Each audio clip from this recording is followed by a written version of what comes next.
Buenas tardes, muchas gracias a Fresenius Kabi por la invitación y al doctor Javier por recibirme. Y bueno, yo os compartiré esta tarde el tema diabetes y resistencia a la insulina, un poco diferente de todo lo que se ha estado hablando. Este es el temario que vamos a compartir, no os preocupéis, no es tanto. Pues como todos sabemos, la diabetes es una enfermedad crónica muy compleja que, a la par que la obesidad, se han convertido en la gran pandemia con cifras muy preocupantes en todo el mundo. Y estos son datos de la IDF, con un incremento del porcentaje de pacientes con diabetes en los próximos años realmente alarmantes. En España llegaremos en el 2045 a 67 millones de pacientes con diabetes, que son cifras realmente inimaginables, y a nivel de todo el mundo con un incremento del 50%. Estos son datos del Diabetes Study del 2012, que nos cuentan que el 14% de la población española padece diabetes mellitus tipo 2, que casi la mitad de pacientes no sabe que tiene diabetes y que se incrementa de forma significativa con la edad y es mayor en varones que en mujeres. Y comentar también que hay es una preocupación importante porque con datos de hemoglobina glicosilada de 6%, los pacientes a veces ya presentan entre el 12 y 13% retinopatía diabética. A modo de resumen y en un modo más gráfico, 1 de cada 11 adultos presentó diabetes en el 2015 y una proyección al 2040 de 1 de cada 10 adultos que tenga diabetes. Cada 6 segundos una persona muere por causas directas o indirectas relacionadas con la diabetes, que son 5 millones de muertes anuales, y comparado con otras enfermedades infecciosas en el mundo que tienen una tasa de mortalidad muy alta, pues realmente la diabetes triplica estos datos. La diabetes mellitus y la hipertensión son las causas más frecuentes de la enfermedad renal crónica. Ambas entidades son responsables del más del 50% de los casos de enfermedad renal crónica. El 12% del gasto sanitario global se destina a la diabetes, lo que ya han venido comentando, y que la mayoría de este gasto va dirigido a las complicaciones relacionadas con la diabetes y dentro de estas los pacientes que llevan tratamiento sustitutivo renal. Comentar que el 50% de los pacientes que tienen diabetes están incluidos que el 50% de los pacientes que están en un programa de diálisis tienen diabetes. En cuanto al diagnóstico, los nefrólogos seguro que saben más que yo. Tenemos un paciente con diabetes tipo 2 que puede ser de inicio reciente. Nos encontramos con un paciente con un filtrado glomerular normal o con una hiperfiltración, un pobre control metabólico y que presenta proteinuria. Más probablemente se trate de una nefropatía diabética, sobre todo si el paciente ya tiene un diagnóstico previo de retinopatía. Si nos encontramos en un paciente con una hiperfiltración o filtrador glomerular normal, y con un pobre control metabólico y además con una aparición súbita de la nefropatía, pues debemos considerar otras situaciones. Si tenemos un paciente con una diabetes de inicio no conocido, con una reducción en la función renal, hay que analizar si el paciente tiene otras complicaciones macro y microvasculares. En cuanto a los pacientes que tienen una reducción del filtrado glomerular y que no concuerda con el control metabólico, pues considerar otras opciones, entre ellas si es un paciente con antecedente de tabaquismo, paciente obeso, antecedente de fármacos, otras entidades que pueden empeorar esta condición como la edad y la hipertensión. Recomiendan considerar la biopsia renal si el paciente presenta una proteinuria nefrótica, que no tenga retinopatía, un paciente que no es obeso, con una aparición súbita de proteinuria o que también haya ido aumentándose progresivamente la función renal, descartándose previamente enfermedades vasculares como la estenosis de la arteria renal. Este es un gráfico donde nos muestra la evolución de los trastornos de la glucosa. Vemos que ya hay alteraciones de la glucosa a los 4 o 7 años previos al diagnóstico, donde va a haber un incremento de la esta línea no se nota mucho, pero hay un incremento de la resistencia a la insulina y que va a haber un incremento de la secreción de la insulina a nivel del páncreas para compensar y mantener los niveles de glucosa en estados normales.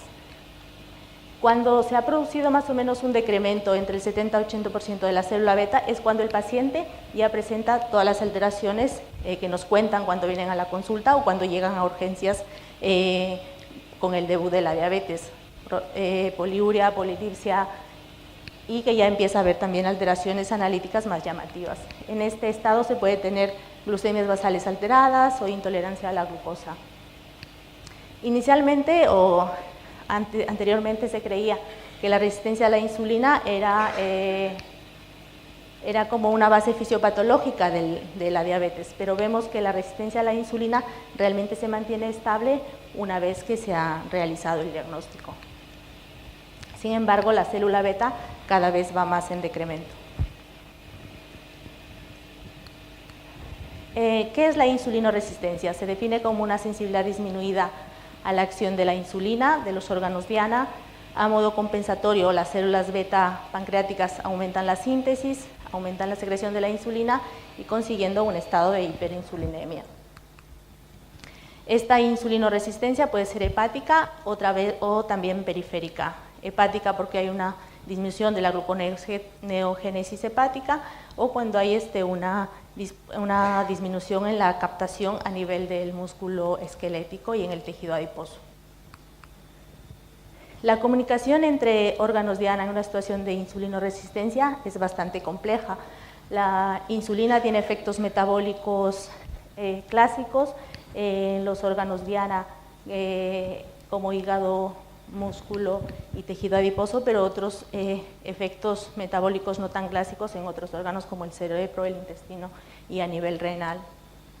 Va a producirse inicialmente un incremento en la producción de glucosa a nivel hepático, con la consiguiente dislipemia y depósitos de grasa a nivel del hígado. El páncreas, para compensar este cambio, va a producir un incremento en su secreción, pero no va a ser efectiva esta insulina a nivel tanto muscular y del tejido adiposo. En el tejido adiposo va a producirse un incremento de la lipólisis. Esta hiperglucemia, hiperinsulinemia va a producir una secreción disregulada de las adipoquinas y de las hepatoquinas,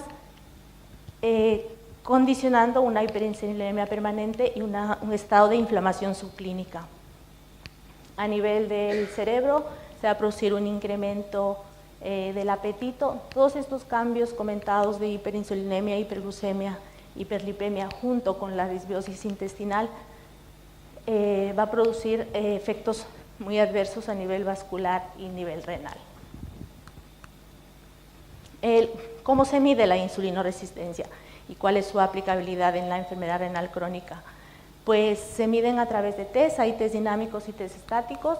Los test dinámicos reflejan la resistencia periférica, son más caros, están menos disponibles en la práctica clínica diaria, pero también son los que son más específicos, digamos así. Y entre ellos están el glucémico hiperinsulinémico, que es el gol estándar. En cuanto a los test estáticos, estos son menos costosos, están más disponibles y son los que más se realizan en la práctica clínica. Reflejan la resistencia hepática a la insulina. Solo a modo de una pincelada, el CLAM glucémico, para conocer cómo se determina, consiste en la infusión de insulina hasta mantener unos niveles estables de 100 unidades por mililitro, y la infusión de glucosa va dirigida a mantener un estado de euglucemia. Cuando se consigue un nivel mantenido de nivel de insulina de 100 unidades por mililitro y un estado de euglucemia, se determina un índice. Este índice se calcula con la tasa de infusión media de la glucosa y la concentración media de la insulina en un tiempo aproximadamente que es de 2 horas. ¿Qué refleja esto? Que refleja de forma directa la sensibilidad periférica a la insulina, reflejando la captación de glucosa por parte de las células a una determinada concentración. En sujetos sanos, más del 50% de la insulina plasmática se metaboliza en el riñón, por lo que al disminuir el filtrado existe una alteración en el metabolismo de la insulina en los pacientes renales, dificultando de esta manera la interpretación de los test. De Fronzo demostró mediante la realización de CLAP glucémicos en pacientes con enfermedad renal crónica que la resistencia se debía principalmente a un defecto en la captación de glucosa periférica, no a nivel hepático. Por lo tanto, los test estáticos en sujetos con enfermedad renal crónica son altamente imprecisos. Sin embargo, como he comentado, siguen siendo los más usados en este colectivo de pacientes. En cuanto a la prevalencia, 11 estudios reflejados en esta tabla. En el recuadro rojo, la prevalencia de la resistencia a la insulina en la enfermedad renal crónica siempre es casi en todos los estudios por encima del 50%. De Fronzo también, sobre 1970, en los primeros estudios, demostraron que el tratamiento de los pacientes con diálisis disminuía esta resistencia a la insulina, con lo cual los estudios también lo demuestran, que los pacientes que están en diálisis mejoran la sensibilidad a la insulina. Sin embargo, la asociación de la resistencia a la insulina con el filtrado glomerular se influencia por múltiples factores de confusión. En el estudio SUGAR, en 59 pacientes no diabéticos con enfermedad renal crónica estadio 3 y 4, a quienes se les realizó el gol estándar de los test para resistencia a la insulina, ellos encontraron que el aclaramiento de insulina no estaba significativamente relacionado con el filtrado, sino que habían otros factores que intervenían, como la actividad física, el tabaquismo activo, el porcentaje de masa grasa y la malnutrición. Y concluyendo ellos que la resistencia a la insulina en la enfermedad renal crónica está más relacionada con la composición corporal y la malnutrición que con el filtrado per se, que ya se ha ido hablando mucho también de la malnutrición en los pacientes renales, y esto es muy importante luego de cara a los tratamientos. La resistencia a la insulina se debe a factores que pueden intervenir tanto a nivel de la captación del almacenamiento o del metabolismo de esta.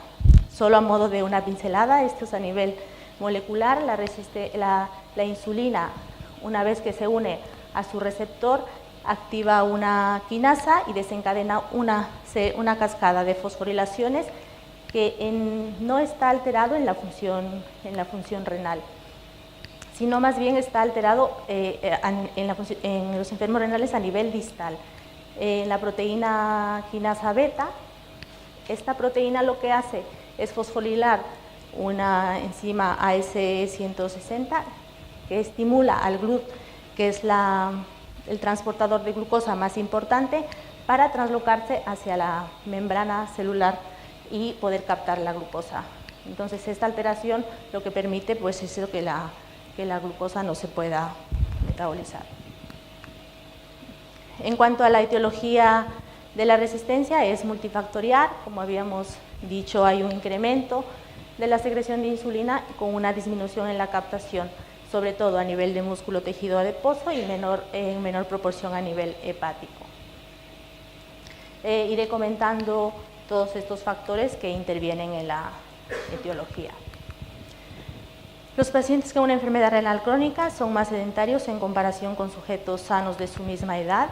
Se han realizado experimentos tanto en animales como en pacientes, donde en un estudio a unas ratas con enfermedad renal crónica se les sometió a un entrenamiento físico y vieron que la sensibilidad a nivel del músculo, la sensibilidad para la insulina mejoraba.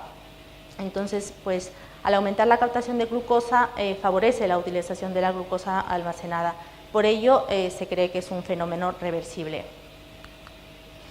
En pacientes en hemodiálisis, también sometidos a un programa de entrenamiento moderado durante 3 meses, se vio que la sensibilidad a la insulina mejoraba en un 40%. En el déficit de vitamina D, la célula beta expresa a nivel de su membrana un receptor de vitamina D transportadora de calcio.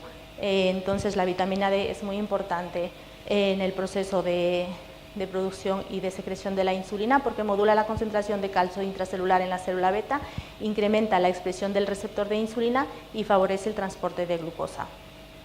El déficit de vitamina D es frecuente en las enfermedades renales, pero sobre todo cuando el filtrado disminuye menor de 30. ¿Qué dicen los estudios? Pues en pacientes con enfermedad renal crónica estadio 3-4 hay escasos estudios, muestras pequeñas, son de corta duración, comentan que hay resultados, se concluye que hay resultados contradictorios porque parece que la suplementación no tiene un efecto significativo en la sensibilidad a la insulina. Y en los pacientes con terapia sustitutiva también lo mismo, hay estudios escasos que son muestras pequeñas, de corta duración, pero parece que el tratamiento puede disminuir la resistencia a la insulina. Y esto puede ser por un mecanismo directo, como ya hemos comentado, que la vitamina D influye en la membrana celular, o por un mecanismo indirecto en el hiperparasecundario por déficit de vitamina E por la acción de la PTH.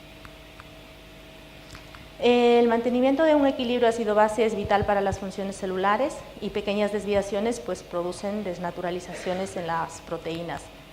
La acidosis metabólica es muy frecuente en los enfermos renales y hay evidencia suficiente para concluir que cualquier grado de acidosis conlleva una resistencia a la insulina. 3 estudios observacionales que hemos revisado han demostrado que la resistencia mejora con la reposición de bicarbonato. Como ya he ido comentando, que la secreción de la insulina está regulada por una cascada de fosforilaciones y en la enfermedad renal crónica tanto las proteínas, tanto todo el proceso inflamatorio, el estrés oxidativo va a disminuir la actividad de la fosfatasa, con lo cual tiene una disminución a nivel de la secreción de la insulina. En cuanto a los estudios, se vio una relación positiva en pacientes en hemodiálisis entre el índice OMA y el grado de inflamación. El grado de inflamación estuvo medido por los niveles plasmáticos de fibrinógeno, PCR, factor de necrosis tumoral e interleucina 6. La angiotensina 2 parece que juega un papel importante en el estrés oxidativo y de hecho hay estudios que vieron que al administrar un bloqueador de la angiotensina 2 en este tipo de pacientes mejoraban la resistencia a la insulina y los marcadores de inflamación crónica. En cuanto a las adipoquinas, comentar que la enfermedad renal crónica es un modelo de disminución de masa grasa, como que ya se ha comentado también, aunque paradójicamente esta alteración del metabolismo de las grasas comparte similitudes con lo que ocurre en la obesidad. ¿Por qué? Porque los ácidos grasos están aumentados en este tipo de pacientes, existen niveles altos de citoquinas proinflamatorias y los niveles de leptina, resistina y adiponectina también están aumentando, influyendo de esta manera en la sensibilidad a la insulina, al igual que en los pacientes con obesidad. En cuanto al efecto de la leptina, parece ser que depende mucho de su biodisponibilidad, es decir, en situaciones de déficit de leptina, la administración de esta disminuye la sensibilidad, pero cuando hay un exceso reduce la sensibilidad a la insulina. La leptina tiene un aclaramiento renal, por lo que va a estar incrementada en los pacientes con enfermedad renal crónica, tanto por este motivo como por la secreción incrementada en el tejido adiposo. Por ello, pese a la reducción de masa grasa en la enfermedad renal crónica, la situación de hiperleptinemia conduce a las complicaciones metabólicas típicas de la obesidad. En el estudio CREET se vio una relación directa entre la leptina y el índice de resistencia a la insulina. La adiponectina es la proteína más secretada por los adipocitos y tiene acción a nivel central y periférico. A nivel central aumenta la ingesta y reduce el gasto energético durante el ayuno, y a nivel periférico mejora la función endotelial, aumenta la sensibilidad a la insulina y contrarresta las señales proinflamatorias. Se ha visto que la adiponectina plasmática se relaciona inversamente con la masa grasa y con el filtrado glomerular. Y al igual que en la población general, en la enfermedad renal crónica, la adiponectina plasmática se relaciona inversamente con el índice de masa corporal, la resistencia a la insulina y los triglicéridos plasmáticos. En cuanto a la resistina, es una proteína que se produce principalmente por los macrófagos. Se han encontrado niveles altos de resistina en pacientes con obesidad y su papel en la resistencia a la insulina parece controvertido. En la enfermedad renal crónica, los niveles plasmáticos de resistina aumentan de forma paralela con la pérdida de la función renal, aunque, como dicen los estudios, no se ha demostrado su relación. En los pacientes con enfermedad renal crónica, la anemia puede deberse por malnutrición o por las alteraciones renales ya en sí. Se ha visto que el tratamiento con EPO, además de mejorar la anemia, puede mejorar la resistencia a la insulina en pacientes en hemodiálisis. Aunque puede que también esto se deba a que mejora el estado nutricional, que es una causa establecida de resistencia a la insulina en estos pacientes, y que la mejoría de la resistencia a la insulina es paralela también a la disminución en plasma de los triglicéridos, que es una causa de resistencia a la insulina, o sea que por ambos factores puede ser que tenga influencia. Sin embargo, la corrección completa de la anemia parece que empeora la resistencia a la insulina en pacientes en hemodiálisis. Y una hipótesis plausible sería que el déficit de hierro activa el factor inducido por la hipoxia alfa 1, que estimula los transportadores de glucosa y las enzimas glucolíticas a modo de adaptación a la situación de hipoxia. La microbiota intestinal, se está hablando mucho sobre esto, tanto en la enfermedad de la diabetes como en su interrelación con la enfermedad renal crónica. Al parecer que la enfermedad renal crónica altera la composición de la microbiota intestinal por la acumulación de unos productos bacterianos que son toxinas urémicas con efectos proinflamatorios y prooxidantes. Estos son el indoxil sulfato y el pecresil sulfato. Estos dos productos bacterianos dificultan la fosforilazón, como hablábamos en el gráfico, a nivel del receptor de la insulina, aumentando el grado de resistencia. En un estudio realizado en ratas nefrectomizadas, la administración de un prebiótico redujo la producción de uno de estos componentes, del pecresil sulfato, mejorando la resistencia a la insulina, pero realmente no hay estudios en humanos. En cuanto al riesgo cardiovascular en la población general, los estudios han demostrado que existe una asociación positiva entre la resistencia a la insulina y la aterosclerosis.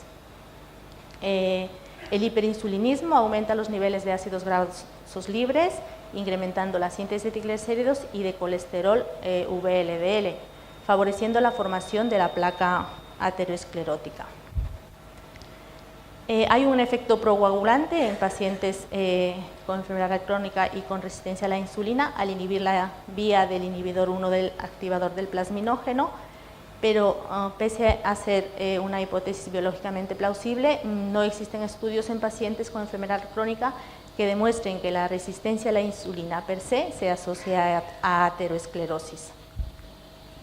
Aquí hay 4 estudios, en 2 de ellos en cuanto a la mortalidad y eventos cardiovasculares, he considerado estos 4 estudios. En 2 de ellos sí que encontraron asociación con la mortalidad en general, pero no con mortalidad en eventos cardiovasculares, y en 2 de ellos la resistencia a la insulina per se no pudo encontrar relación con la mortalidad en general ni con los eventos cardiovasculares. La hipertrofia ventricular es una complicación frecuente entre los pacientes con una enfermedad renal crónica y es uno de los factores de riesgo más importantes de eventos cardiovasculares y la mortalidad. Es bien conocido su papel en la hipertrofia ventricular izquierda, sin embargo, existen algunos factores de confusión asociados a estos pacientes, como la malnutrición y la inflamación. Estos factores confusores comentan en la literatura que pueden atenuarse usando marcadores genéticos de sensibilidad a la insulina, como el gen ectonucleótido pirofosfasa fosfodiesterasa, que es un gen ya demostrado su relación entre la diabetes y eventos cardiovasculares. En estos estudios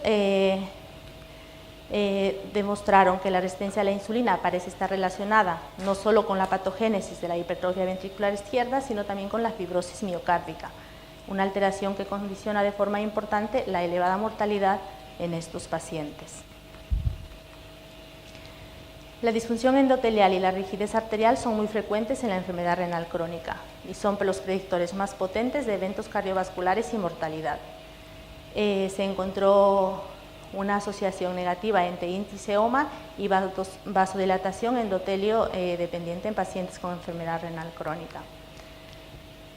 De hecho, el índice OMA es un indicador precoz de aterosclerosis, al igual que el grosor de la íntima media carótida, considerando el equivalente anatómico de la disfunción endotelial.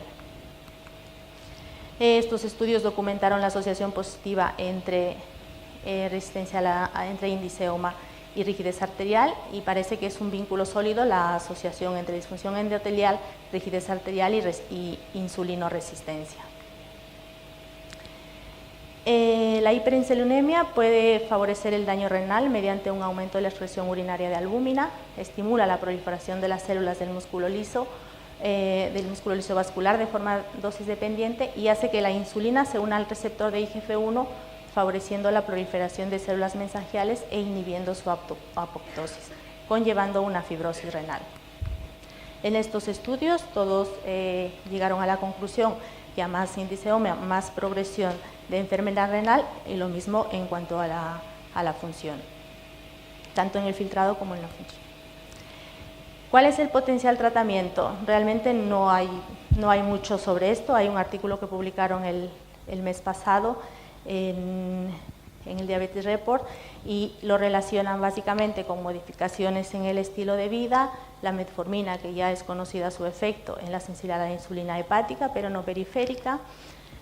Se están ensayando los análogos de receptores de GLP-1, que como nos conocemos aumentan la secreción de insulina, han mejorado en todos los estudios los resultados cardiovasculares en pacientes con diabetes tipo 2, mejoran la resistencia a la insulina en modelos animales, así que se sigue investigando al respecto. En cuanto a los inhibidores de SGLT2, hay ensayos pequeños que mejoran la sensibilidad a la insulina en pacientes con diabetes, pero aún no se ha probado en pacientes que no tienen diabetes.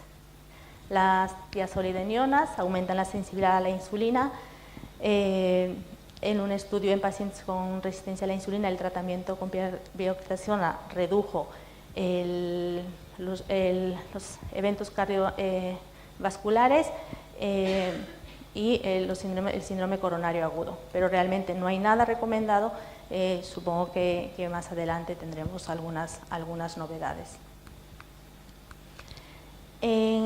Concluir que la etiopatogenia de la resistencia a la insulina en la enfermedad renal crónica es multifactorial, que incluye inactividad física, déficit de vitamina D, anemia, toxinas de la microbiota intestinal, inflamación crónica y alteraciones de las adipoquinas, que es altamente prevalente en este tipo de pacientes y contribuye a la progresión de la enfermedad renal y al elevado riesgo cardiovascular en estos pacientes, que la desnutrición contribuye a una situación permanente de insulinoresistencia y con ello la mortalidad en este colectivo,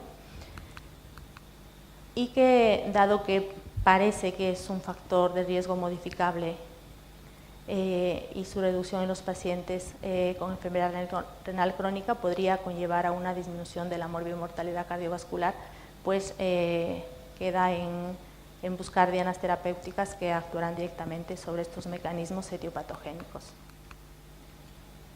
Muchas gracias.